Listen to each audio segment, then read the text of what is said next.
Next page. So here we start. Um, the foundations of economics, chapter 1.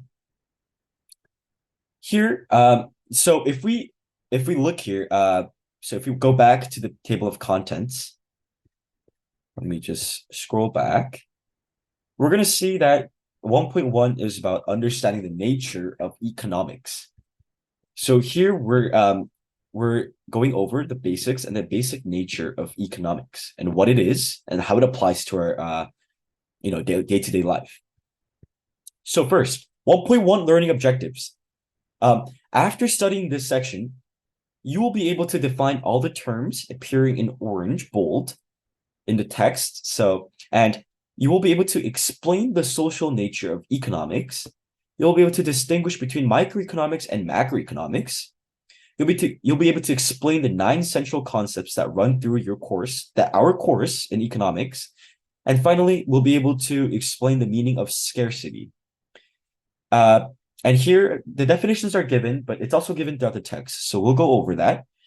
You'll also be able to identify and explain the 4 factors of production, very important. And you'll also be able to explain the meaning of opportunity cost and its relationship to choice and free goods, which I kind of give you a simple briefing.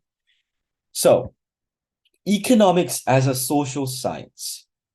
So, we're going to go over the social nature of economics. So, the social sciences, as you know, is an academic discipline that studies human society and social relationships. So here we go. Economics is a social science covered up here. Yes. Economics is a social science because it deals with human society and behavior, particularly those aspects concerned with how people organize their activities and how they behave to satisfy their needs. Yes. How to satisfy their needs and wants. It is a social science. It is a social science because its approach to studying human society is based on the scientific method, which we will consider below. So this is just a start. So I'm just going through all the texts here, but soon as we move on, we're not going to read all the bulky texts. We're just going to get the main concepts and ideas, and yeah, we're going to move on. So don't worry about that.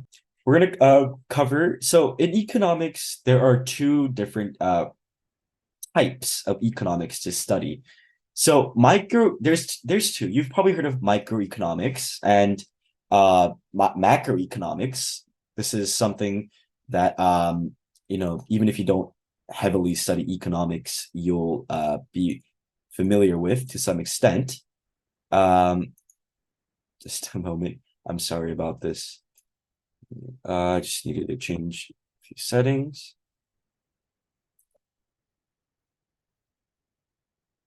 Oh, yep, there you go. Perfect. So, as I was saying, so there are 2 types that you've probably commonly heard, as these terms are very common for other fields of study that you'll cover with social sciences and humanities. So, we're going to break down the meaning of the 2 types of economics. So first, the micro level, called microeconomics, examines the behavioral of individual decision-making units in the economy. We usually call this, so you've heard of the word consumer before, I'm sure, but we also can call this households. Households as in individual houses. Your house is a household, my house is a household, anyone's house. So it doesn't have to be a literal house. By household, we're talking about individual consuming units. That is what a household is. So in the micro level, we're examining the behavior of individual decision-making units, as I said, households in the economy. The 2 main groups of decision makers we study are consumers, households, and firms, businesses. You're going to hear a lot of, this was a part where I was very confused when I first studied economics as well. I usually know the word businesses, but firms, you've probably heard this a lot for law firms, but firms are a very commonly appearing word for the economics curriculum for any level, really. It's just a very technical way of saying businesses. So don't get that confused. There's no much difference between firms and businesses. Microeconomics is concerned with how these decision makers behave, how they make choices, and what are the consequences of their decisions, and how their interactions in markets determine prices. So prices are influenced when individuals and businesses interact, or businesses interact, or individuals and individuals react, who carry both demand and supply. Micro comes from the Greek word, I'm not gonna know how to pronounce this, micro, meaning small. So it basically means small economics. You can think of that. You can think that way for a simple reference. In Korean, I believe it's called 거시경제. If you guys don't know that, macroeconomics is called it's called 거수경제, I believe. Yes, yeah, 거수경제.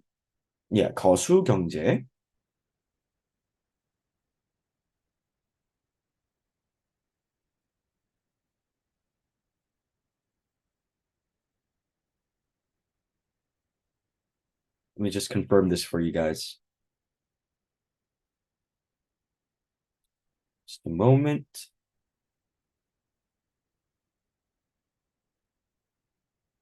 Oh, I'm sorry, actually. I was confused. The Korean terms. Correct me. Microeconomics in Korean is called 미시경제, and macroeconomics is called 거시경제. Next, we'll move on to macroeconomics. The macro level, called macroeconomics, examines the economy as a whole to obtain a broad or overall picture of the economy. Macroeconomics uses aggregates, which are wholes or collections of many individual units. So remember when I said in microeconomics, we look at individual decision makers. However, in macroeconomics, we look at aggregates. Aggregates are wholes or collections of many individual units that would be in microeconomics, such as the sum of consumer behaviors and the sum of firm behaviors, and the total income and output of the entire economy, as well as total employment and the overall price level. Macro comes from the word Greek, I cannot pronounce this, macros, meaning large.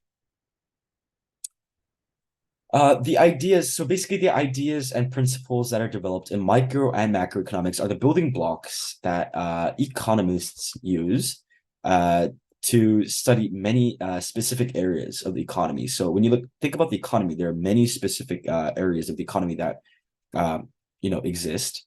So to study all of that, we need to look at it in two different lenses. I mean, obviously there's a global economics as well, but that's at the end of the syllabus. So right now we'll look at economics in the lens of two different lenses, two main lenses, micro and macroeconomics. We'll move on. Next, now. Here is all the important key terms. Oh, sorry for this. Not sure why the controls are this. Thank you. Here, these are very important key terms that we're going to study. These are the very, very important. How many are there? 1, 2, 3, 4, 5, 6, 7, 8, 9. So there are 9 key terms that we need to be very, very familiar with to be successful in this course. So these are also called key concepts. These are concepts that help us navigate the way through learning economics.